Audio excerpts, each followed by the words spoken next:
just remember boxes and boxes of babies on board the planes everywhere. We shall never let you down.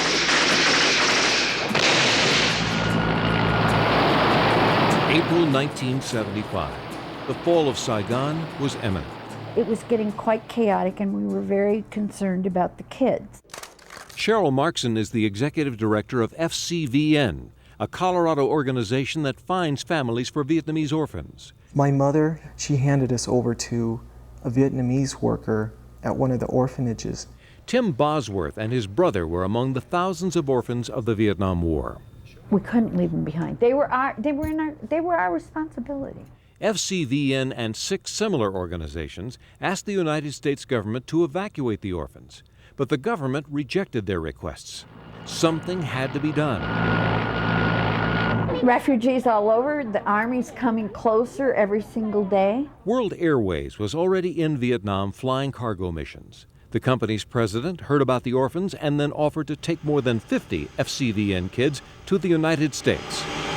Although airport officials turned off the runway lights and wouldn't give World Airways clearance, the pilot ignored the tower and took off anyway. And I couldn't believe I was a part of that.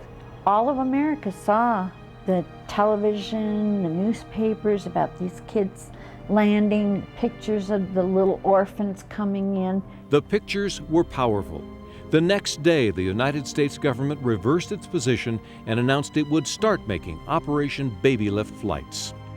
I never really gave Vietnam much thought. Earlier this summer, Tim was given a chance to reconnect with the life he'd left behind. World Airways commemorated the 30-year anniversary of Operation Babylift by flying back to Saigon, taking with them old crew members, current executives, and 21 Babylift orphans, including Tim. Just 3-4 hours away, so I don't know what to expect. As we were looking out the windows and coming into Vietnam, I just thought about, they're coming home.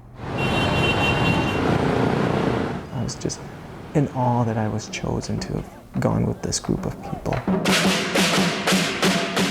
Once in Saigon, the Vietnamese government rolled out the red carpet for the group.